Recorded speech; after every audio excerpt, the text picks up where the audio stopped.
So thank you so much for joining us today for another community chats. Today is June 16th, and we're going to be talking about sleep, a needed commodity. Today with us, we have Ann Nancy Rhodes, who is a registered nurse and has been for many, many years. She, I'm gonna read her bio. She started out her nursing career as a home care nurse for Nyack Hospital, where she worked for only 18 years, right, Nancy?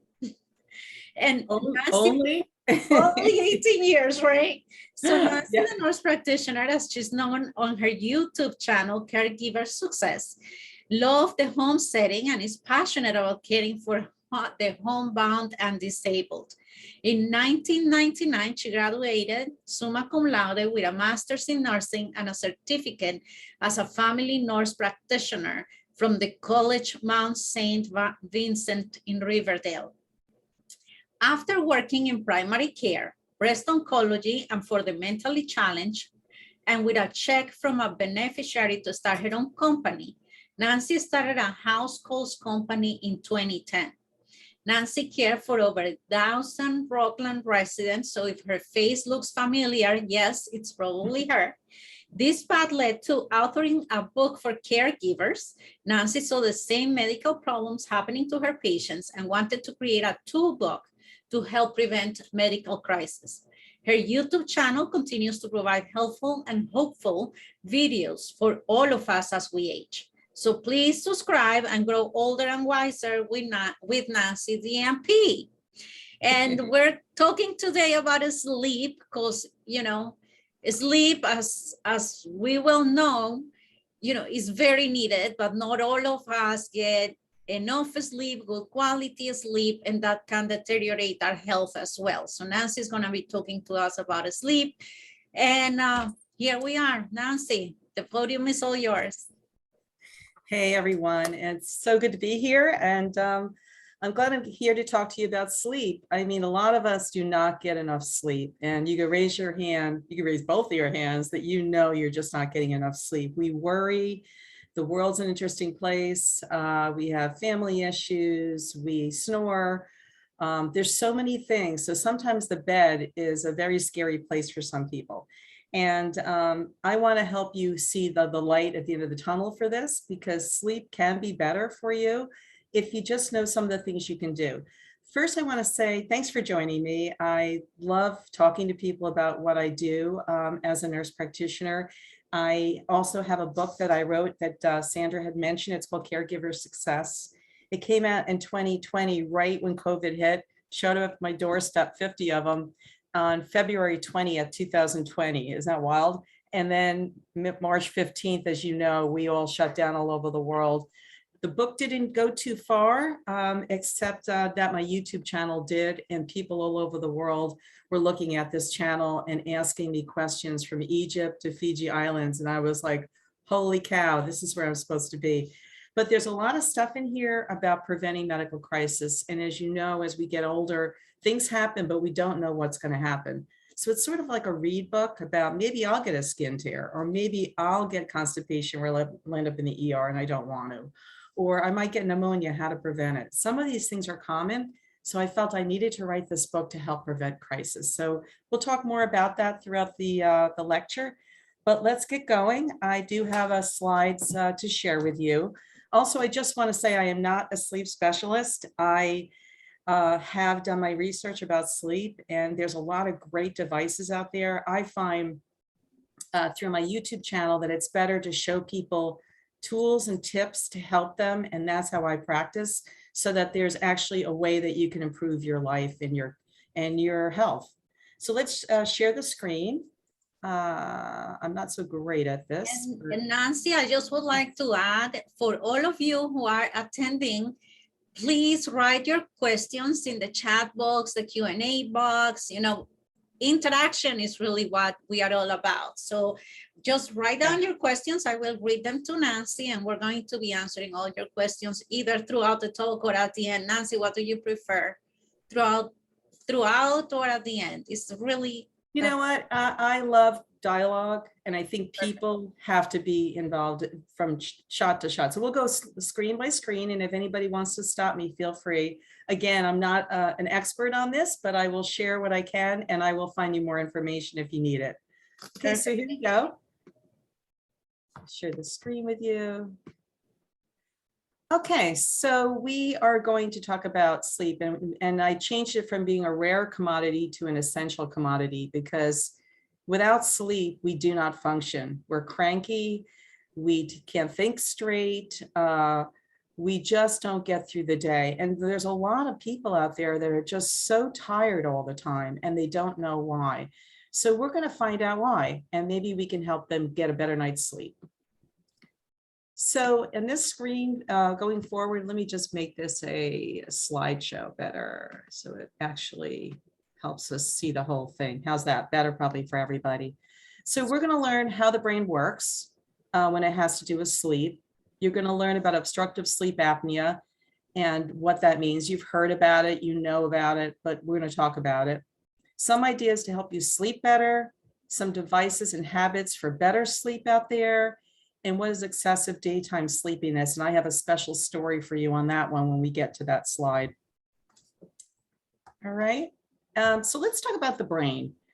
So we have this sleep-wake cycle or system in our brain. And when your brain has sleep signals, it also has wake signals, and they work together. And for healthy sleepers, they work in really nice harmony. They move from one to the other and back. And you wake up in the morning refreshed and you start your day. The wake signals hand off to the sleep signals, and then we sleep. And when this handoff is delayed or doesn't happen, we stare at the ceiling. And I don't know about you guys, but I know exactly what insomnia can be like on those special nights, and you just lay there. REM sleep, you also have all heard about, which is called rapid eye movement. And this is when our body goes into complete relaxation and you go into a dream state. Now, 3 to 5 episodes a night we have of REM cycles, and each cycle gets longer and longer as the night goes on. Does any of you remember your dreams in the morning? I remember many of my dreams. I'm not sure why, but some of them are real vivid. Not always fun dreams, but I remember them. The final episode, last hour, is when you get the best, longest REM sleep. And for the healthy adult out there, I should say healthy, not health, spending 20 to 25% of your time asleep in the REM stage is a good goal. So I have a watch that I got, and it's one of these little watches that actually records my REM sleep every night. It's very cool, has a lot of extra features, but I like that because you never really know after you've slept 8 hours if you've really had a deep sleep or whether you've had that restful 90 minutes of REM sleep. So you may want to look into that if you're having sleep issues, just to see if you're hitting the REM sleep cycle range. So here are 3 simple things you have to know or to understand about the quality of your sleep, and it'll help you see what goes on during the night, or even during naps for that matter. First is the awake time. Now this refers to how many minutes you spend awake if you're lying in bed at night. How long do you lay there thinking before you fall asleep? Well, it's normal to spend some time awake, but too long can affect your sleep quality. And then the second thing is called sleep efficiency. It's the amount of time you spend actually sleeping. And ideally, you want to spend most of your time in bed sleeping for optimal health and well-being, right? You like to sleep for 8 hours and not get up, although many of us have to get up to go to the bathroom or whatever, but you want to be able to go back to bed and fall right back to sleep pretty quickly. And then the third one is called sleep latency. It's the measure of how long it takes you to fall asleep. Dozing off shortly after you go to bed is a good indication that the quality of your sleep is good. You know, my husband goes to bed before me, and I think he does that for a reason, because I toss and turn and he falls asleep like that. If I go to bed the same time as him, in about 5 minutes, he is totally out. And I marvel at people who can do that. So he gets a pretty good night's sleep, although he doesn't think he snores, but he does. So, so let's talk about obstructive sleep apnea, or OSA, and how is it manifested. So it is the intermittent air blockage during sleep. So some signs and symptoms of OSA or obstructive sleep apnea. And this is a particular problem that many, many people have.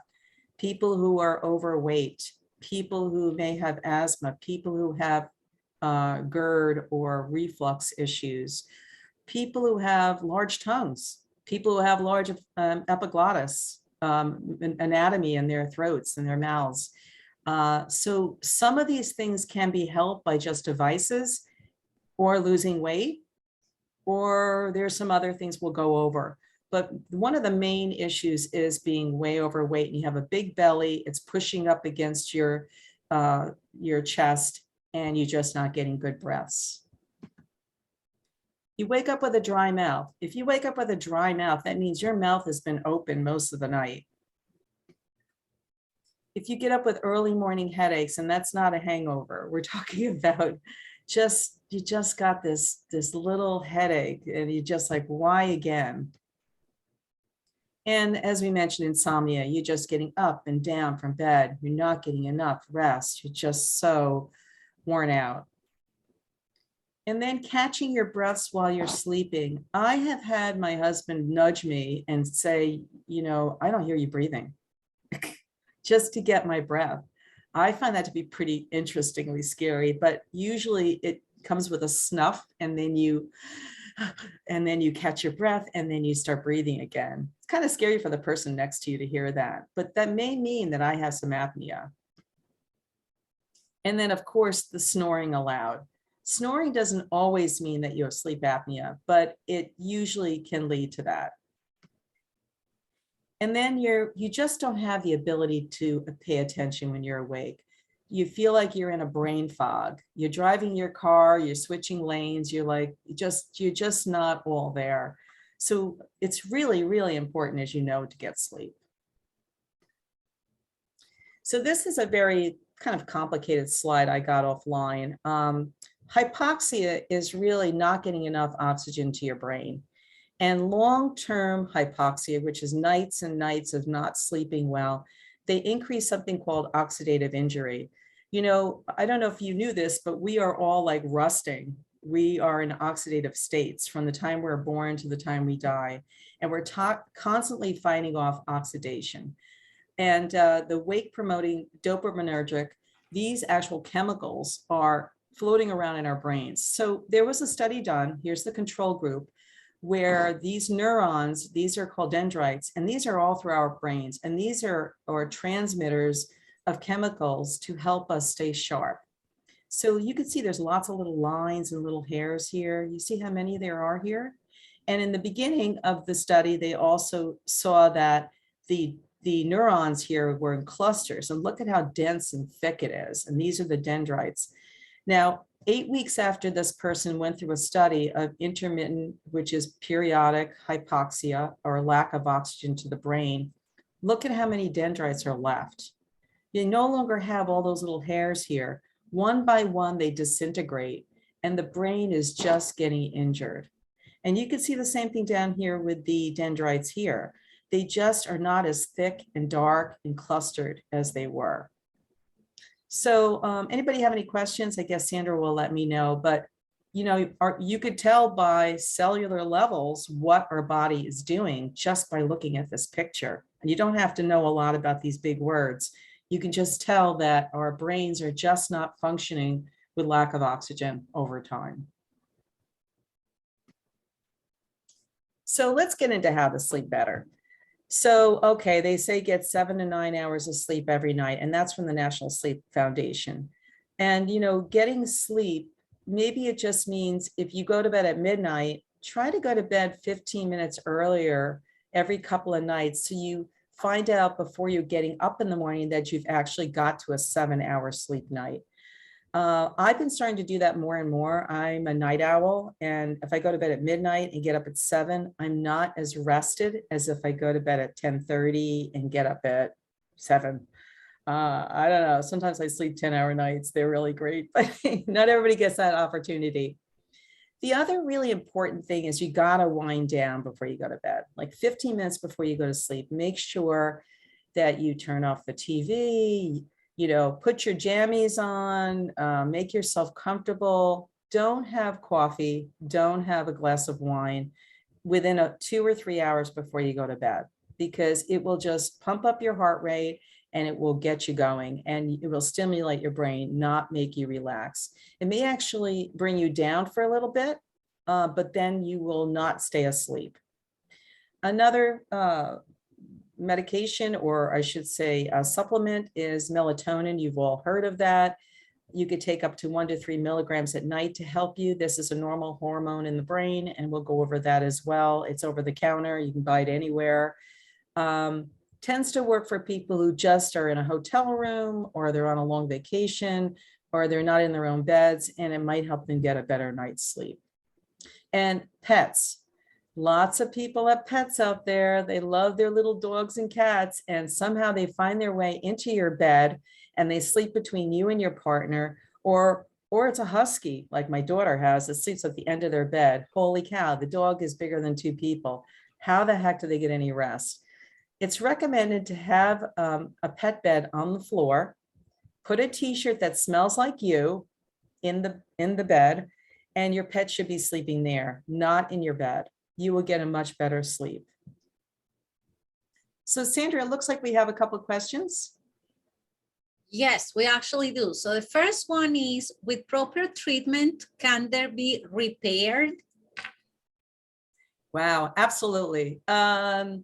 You just don't want to go years and years and years with snoring and lack of sleep, because your body needs that oxygen everywhere. So if you're snoring at 20, find out why you're snoring, so you have a lifetime of good sleep. If you're even 80 and you never snored before, why are you snoring now? Find out why you're snoring. So yeah, it's all about timing. You need to take the time to find out. Good question. And the next question is, what if the problem is not going to sleep, but staying asleep? Yeah, that's a big one. Actually, part of that is, if you are lying in bed and it's an hour into sleep and you are not staying asleep, you're supposed to kind of get up, go in a quiet room, take out your favorite book or something calming, just sit there, maybe some light music, and just give yourself a chance to get tired again and go back to bed. Good question too. Of course, I'm not an expert of any sort, but I suffer from that sometimes. Like I can get asleep very fast, like in seconds, but then I wake up and I'm like, okay, like I'm fully awake. And sometimes are you thinking of something, like something's on your mind, like you got it. Exactly. Like, then my brain just starts to work. And I've learned, and I guess you're going to talk about this as well, like meditation, right? How to clear your brain so that you can put yourself back to sleep. Because if there's something on your mind, if there's something on your mind, it's really cool to leave a paper and a pen near your bed. And just, if it's something you got to remember, like, I got to make sure I get more dog food because we're out of it. I mean, something silly, but you just don't want to forget.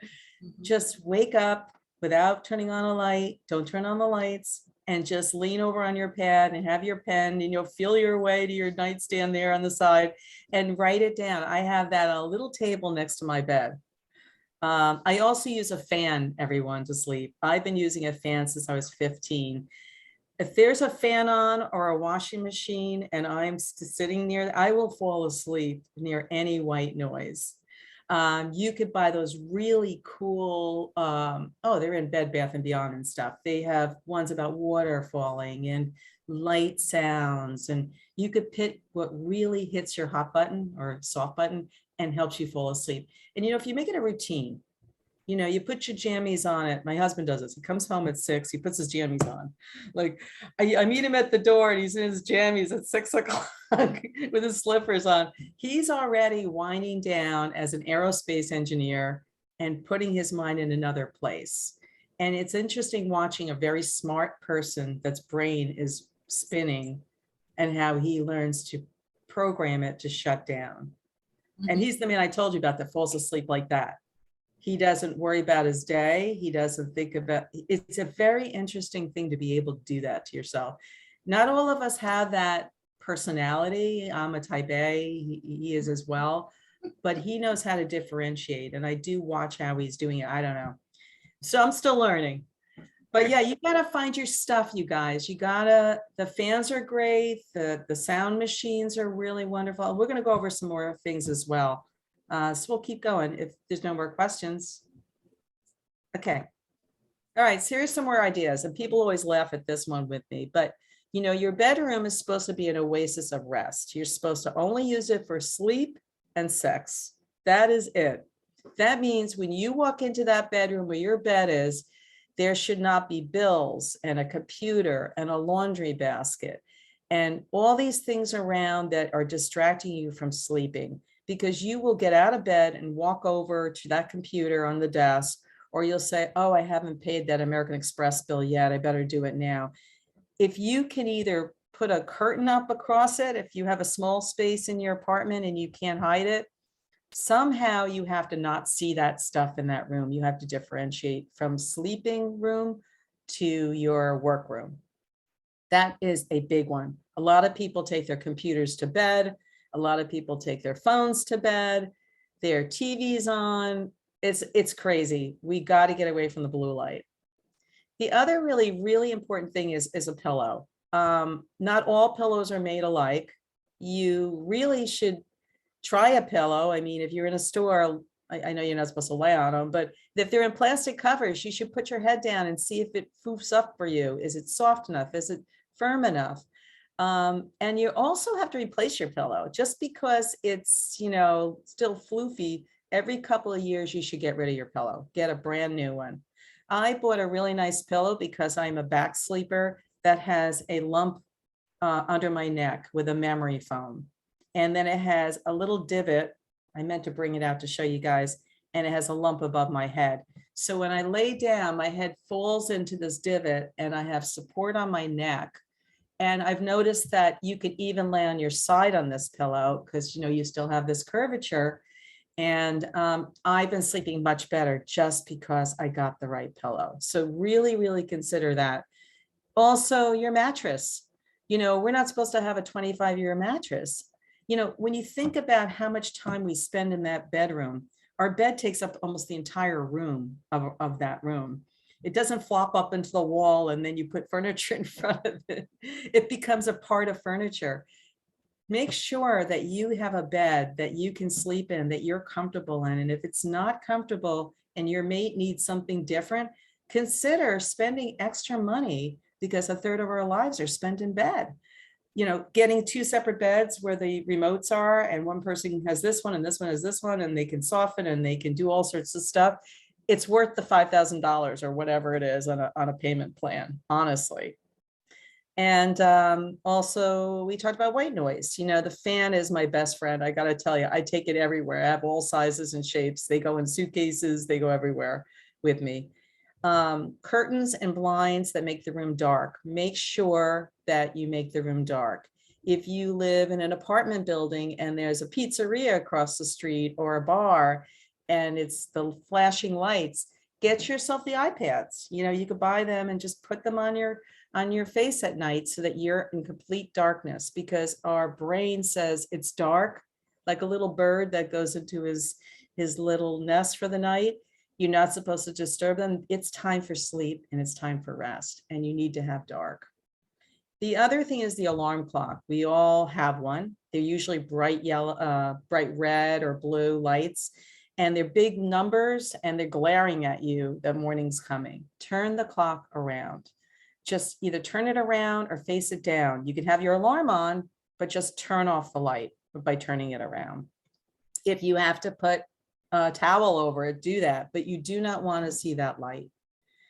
And if you have to have your phone in the room, face it down and turn your ringer off. Put it on buzz. You can hear a buzzing phone go across the table and hit the floor. You know, it doesn't have to be ringing.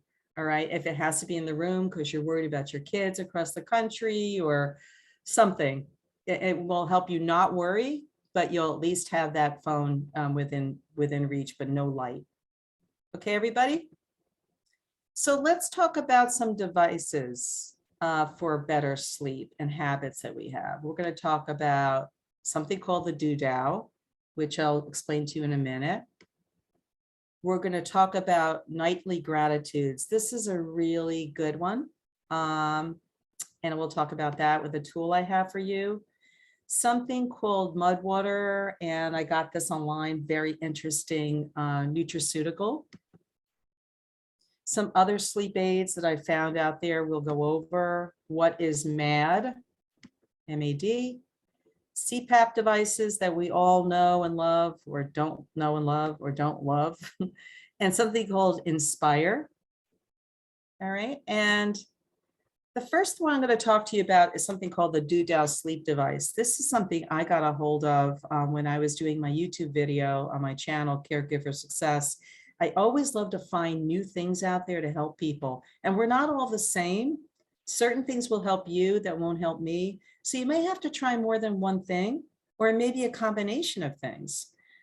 So this sleep aid is actually helping the autonomic nervous system. That is the part of our nervous system that we have no control over. It's our heart beating, it's our breathing, things that we don't even think about that are going on.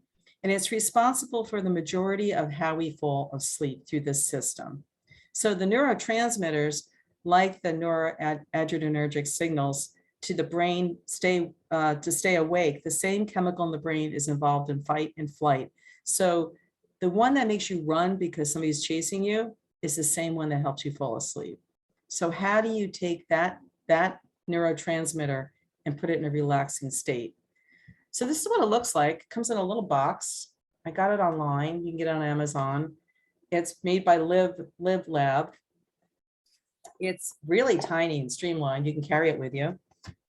It's like little.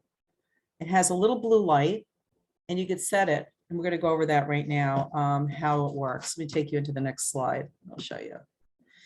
So it's a natural pulsating night light. It's a blue light that goes on your ceiling. So you put it on your night desk next to you. You lay on your back and you look at the ceiling. And you breathe in and out with this device. And as the blue light expands against your ceiling, you're breathing out and then in. And it tells you how to breathe. And all of a sudden you get mesmerized by this blue light that is a little glow blue light, very light blue, very pretty. And it follows your breaths and your abdominal movements. And it puts you in this, it's almost like a biofeedback thing without chemicals. It puts you in a relaxed state. Your blood pressure and your heart rate begins to decrease. The blood flow increases to your lower abdomen because that will decrease the brain's reducing activity, which is really cool. If you put all the blood flow to your lower belly by concentrating on breathing, the brain relaxes more and allows the activity to slow down. Very cool thing. You can set this thing for 8 minutes or 20-minute intervals. If you really have trouble falling asleep, you go the 20-minute interval. And let's say you wake up in the middle of the night, hit the button again. Let me see, I'll just tap it for you. I'm not sure if my battery is bad on this one. And you know, you wouldn't see the light anyway in daylight, but it's really cool. All right. It works on something called the baroreflex. So when you breathe, it goes from 11 breaths a minute in normal wake cycles to 6 breaths a minute, which is the restful state. Oh, here's the light, just came on. I don't know if you can see it. You probably can't see it, but it's really, really cool. We see it. All right. You saw it? Yeah, and it's really a nice light. You can see it kind of glowing a little. That's And it's not probably- considered blue light. Yeah, you guys see this? Well, it's kind of weird on the computer, but Yeah. I wish I could show you more. If you go online and look up the Dahdah, you can see this sleep aid device. And I'm telling you, it's very, very cool. It works for a lot of people. But this is not considered blue light, like the one on the phone. No, isn't that interesting? People ask the inventors why they used blue. Oh. They found that this was the best light for, it's not the same blue light because that one radiates, it's radiation, you know, the light that comes out of a device like a computer. It's starting to flash now and is going in and out with breaths. It's very cool. But check it out, okay? If you need something to help you sleep like that. And you could carry it in your suitcase and take it anywhere you want, which is cool. This is something I've always loved. I am into gratitude. My next video on my YouTube channel is going to be on gratitude. And gratitude doesn't mean just saying, thank you, God, for this day, amen. It is being grateful and being in tune with everything around you. You know, we all have bad days and we all have tough days and we have tough bosses or we have tough kids, or life is not always as we want it. But every day there's something that we're grateful for, whether it's the people in our lives, the places, the things we saw, something in the moment. Write it down can help you drift off peacefully. So every night you can have a little page like this. I'm going to have this tool for you if you'd like one of these. I actually got it on Seize the Day from a pharmaceutical company, actually. And you could actually have it at the bedside, and every night you can write something that you're grateful for. It could be something really simple. I just did a video on this little bird singing a morning song on this tiny little branch in the middle of Cockles Bay last week. And it was the most beautiful little bird just croaking away its morning song, doing its thing. And I just thought, this is something I'm grateful for, just that exists in our world, the beauty in the world. And it will make you feel peaceful, even if you had a crummy day. It's good. It's a good tool to have at the bedside. This is another cool device. This is called the Mud Water, WTR. And as you can see, what it says is, are you ready to dream big? Take a tablespoon, drop it in hot water, add whatever you like, do a dab of honey. Others get frothy with their favorite milk. Now stir and enjoy it. You could sip it to kick off an evening meditation or journaling session, or take it outside to support your local sunset. Love that. Sleeping can be hard, but the rest is yet to come. So it actually is something you put a little bit in some hot water and you drink it. And it has robu chai in it, turmeric, cinnamon, and it has ashwagandha, reishi, turkey tail, valerian root, which is used for anxiety, and passion flower. And all those together promote relaxation and calm. So if you like some herbaceuticals, I'll call them, this is a really neat product. You can get this online. It's called Mud Water, MUDWTR. Okay. This is a very busy slide, but I think it's worth going over because, you know, how does a sleep aid actually work? You know, we know that as we were looking through, let's start at the top here with this person, you know, sleep problems are what cause anxiety. Some people just say, oh no, I have to go to bed and I'm never going to fall asleep. Bad attitude. We can't do that every night. We got to find a solution to why we are not falling asleep. And you know, if you don't fall asleep when you want to go to bed, stay up a little later, but don't watch TV, play solitaire, read a peaceful book, sit on the floor and do some yoga. Just find something besides TV and computers to work on. You know, people have jet lag, they have insomnia. You know, we have a circadian rhythm. We're supposed to be up during the day and we're supposed to sleep at night. And that's why a lot of nurses and people who work night shift don't do well for years and years of that, because our body's not meant to be in that direction. So sooner or later, you want to go back to a day shift and switch around. This next slide is the L-ornithine. This has been studied extensively. It has shown to be reducing fatigue and sleep quality, leaving people feeling less angry, less stressed. How about that? That'd be nice. And then we talked about valerian briefly. It's a plant and it's been used for hundreds and hundreds of years. It's used for sleep. So check out valerian root, really cool stuff. By the way, be careful with some of these nutraceuticals, herbaceuticals, if you're taking antidepressants, if you're taking psychotropics of any kind, lithium, check to make sure that it's compatible and ask your pharmacist, okay? Because they would be the best one to know chemically what goes with what. Hops flower is another cool one that's also been out there and has been helping people with sleep. And of course, we talked about melatonin, which it definitely helps the circadian rhythm. All right. So these are non-pharmaceutical daily sleep aids and supplements. All right, so let's talk about our anatomy. Here we are, we're lying on our pillow, we're falling asleep, our mouth's open. And when your mouth is open, okay, let's look at the anatomy here for a second. This is your tongue, all right, this big thing right there, this big muscle. And this is your nasopharynx, this is your sinuses, and this is actually going down into your esophagus for food. But look what goes here, the epiglottis, and in front of that is the trachea. So when we fall asleep and we're lying down, our tongue falls back a little bit. It should not be falling back that far. See how our tongue is here? This is where we want it to stay, because when we breathe through our nose or mouth, we want the air to go down into the trachea right here, the windpipe, into our lungs. We don't want the air going down into our stomach. So the soft palate, which is right here, starts to relax as we fall asleep, and the tongue falls back. And look what happens. The tongue falls back against the esophagus, and the air is not getting down into the trachea. And this is where people start snoring to get air. And we need to find a way to not always have this tongue fall back. Now, this doesn't happen to all of us. It happens to certain people with different anatomies, and need surgical intervention or mechanical devices to help them move that tongue. So let's go over some of that. So this is called a MAD. If you've had a mild to moderate sleep apnea and you can't tolerate a CPAP, oral devices may be what you might want to seek out. And a MAD device is called a mandibular advancement device.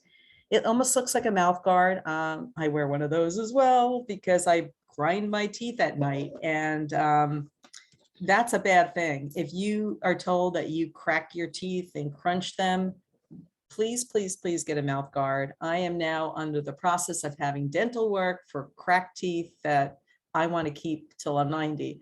And so that was all because of crunching and clenching on my teeth. But this one in particular has a hinge, and mine doesn't have that. Mine is just a mouth guard on the top. I wear just, oops, sorry, let me go back. I just wear this one on the top. This one has a hinge. And what it does is it actually mechanically forces the tongue to stay forward. They're not uncomfortable to wear. They're made out of like a soft plastic. You get used to them. You don't feel like you're going to choke. You just got to get one that fits right. And I actually had my mouth guard made by a company. I went online, sent them my imprints from my own mouth, and they sent me this beautiful mouth guard that cost me $80, which would have cost me $500 at the dentist. And it was an impression that I made myself. So whether or not it's perfectly right, it feels great to me, so I'm going to use it. But this one is particularly for people who have a tongue issue and it's falling back and making them snore. So for people also with mild to moderate sleep apnea, those who sleep on their backs and stomachs, these dental devices may actually improve your sleep and help you with the snoring. And people who don't want to wear a CPAP may want to try this first.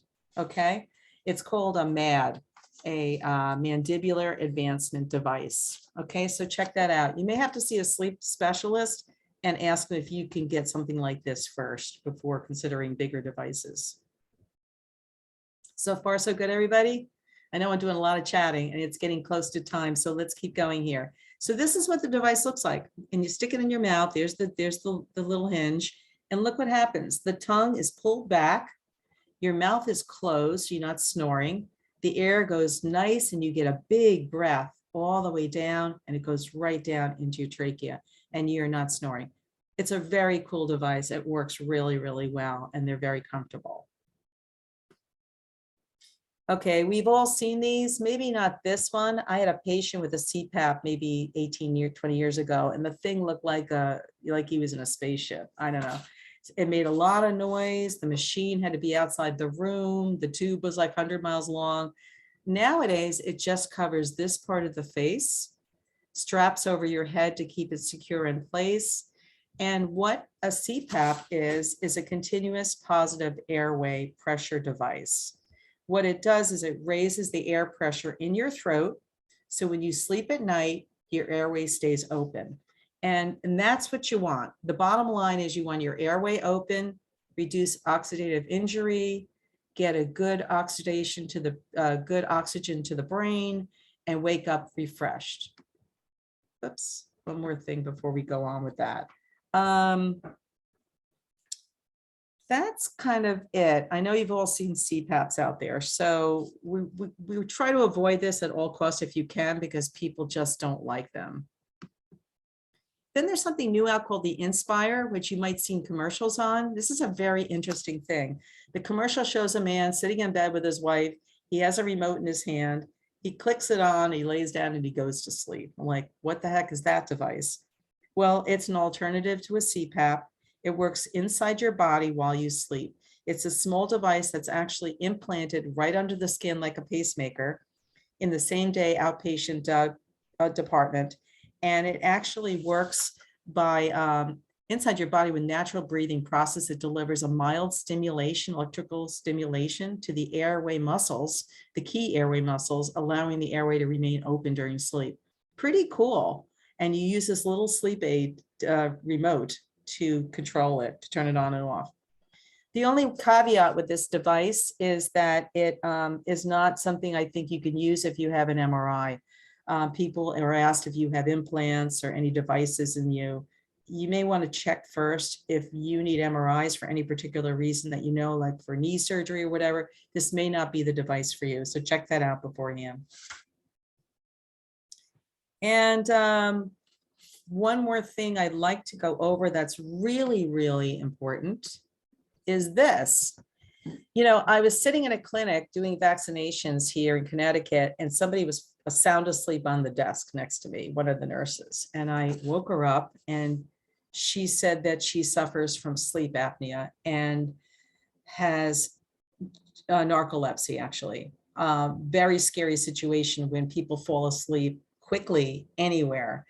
So this might be a sleep scale study you may want to do on yourself in the comfort of your own home. You can look it up. It's called the Epworth Sleepiness Scale. It's developed to determine the level of daytime sleepiness that an individual has. So what you would do was you would score based on your chance of dozing off. So look at the questions. What is your chance of dozing off sitting and reading? What is your dozing off chance of when watching TV? We all know who we are. How about being a passenger in the car? How about sitting in an inactive place in a public place like a theater or a meeting? Or lying down in the afternoon when circumstances permit? Sitting and talking to someone. Oh my gosh, falling asleep while you're talking to somebody must be pretty crazy. Sitting quietly after a lunch without alcohol. In a car while stopped for a few minutes in the traffic. Can you imagine? So think about this, score yourself, add up your score. And these are the normal scores. You should be under 10 for normal. If you're over 10, then you definitely have problem with this excessive daytime sleepiness, EDS, and higher levels is over 16. You know, when you go to see your clinician for yearly visit, I know they don't have a lot of time, but I always ask my patients, are you sleeping okay? Are you tired during the day? You know, this is an important question because a lot of people have apnea and sleep issues, and part of their wellness is definitely getting sleep. So you can actually do this score yourself, bring it to your clinician and say, I'm having trouble with this. Look at my score. Can you help me with my daytime sleepiness? Good idea, right? You know what? We have to be advocates for ourselves. Not every issue can be dealt with. And when you go see your clinician for a physical or for some episodic, make sure you help the doctor be your advocate or your nurse practitioner or PA or a clinician, all right? Bring stuff that you found. Do a little research. Be part of the solution. So here's the scores. So you have a normal level of sleepiness. Your score is close to 10. You pay attention to how you're sleeping and you watch this. Now, your scores can change. So every 6 months or a year, if you're snoring and whatnot, you may want to do it again. You know, it's almost like having a bone density done or a mammogram or a colonoscopy. You get them done regularly because the scores are going to change. 11 to 12, you could have mild EDS. 13 to 15, you've got moderate, and 16 to 24 means you have severe. So that gal that was sitting next to me, I actually whipped out one of these scorecards. She scored 18. I gave her a copy and I told her, please, please look into this because it's dangerous to fall asleep everywhere like she was doing. And she was really afraid that something would happen to her. So daytime sleepiness is a big, big deal and you need to address it. One more thing I'd like to go over after that. Let's talk about going to bed angry. All right. We got a question before we go on. Sandra, if you can ask the question.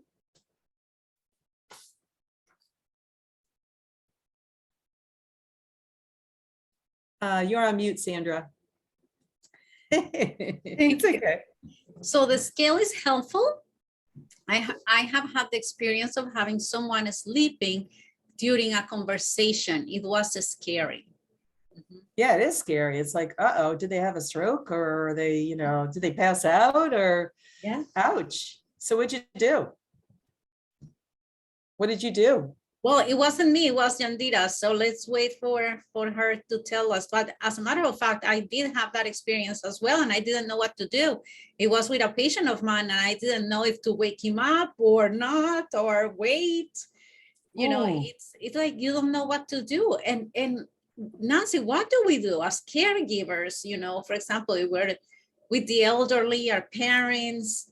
I mean, if it's my parents, I don't wake him up. But if, I wonder. What do you do? It depends on the situation. I mean, I woke up that nurse and I kind of peeled her onion. I'm like, you have narcolepsy. How are you driving a car with all of us in it? I really held her accountable because it was a nurse talking to another nurse. And if we don't take care of each other, but it wouldn't matter. Somebody was asleep on a bench in a park and they were there for 5 hours and I was having a picnic. I think I'd wake them up and say, are you all right? Because it's the same situation, people all around us, But we do have a question. What's the question? So Yandira saying that I did get scared. I asked you all right slowly and then had to raise my voice and then they opened their eyes. And then, okay, were they okay after that? Or did they, hey, you don't know their situation unless they're your family member and they're not sleeping. All you can do is make sure they're safe and sound. You're not going to have one of these scales in your back pocket, people have to be accountable for their safety and for others around them. I mean, she should not be driving. She should be on, she's on narcolepsy medicine now, some narcoleptic medicines, because she's past that, which is a whole other problem. But the sleep scale at least tells you how severe she was. Another thing I have for you guys, if anyone's interested, is I have some tools. I wrote up this little thing that we can give to Sandra. I'm going to give her the copy of the nightly gratitude so you guys can make a copy for your bedside. The insomnia one is like a care plan. It talked about the bedroom situation. Maybe you have a kid that you want to send this to, or in college or whatever. And then the Epworth scale, if you want it, or you can just go online and get it. It's called the Epworth sleepiness scale, but I'll give it to Sandra. But I know we don't have a lot more time, but I do want to talk about anger. I don't know about you guys, but I've grown up since I was a kid and, married and, I don't stay angry anymore. It's just not worth it. That griping and groaning and complaining and then just getting my dander up, I just let it go. Life is just way too short, whatever it is. So rolling over in bed, going to sleep angry for your partner or your friend, it will disrupt your sleep. And you know what? You're not winning by going to bed angry. So given the situation, try to get peace, say you're sorry, even if you're not wrong, let it go, and then get your sleep, and you will sleep much more peacefully. That's all I got to say about that. Just don't go to sleep mad.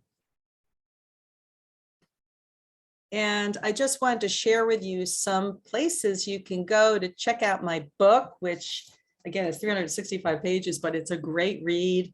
Oh, by the way, the first section's on how to take care of yourself, get organized as a caregiver, how to find a good caregiver, how to find your community, how to get organized when mom moves in, but she doesn't come with instructions. That's what I said. And the second half is all the medical things that can happen. And there's lots and lots and lots of pictures of my patients and situations. The YouTube channel is great. Please check it out, guys. Caregiver Success. Give me comments, talk to me, tell me what you'd like to see videos on.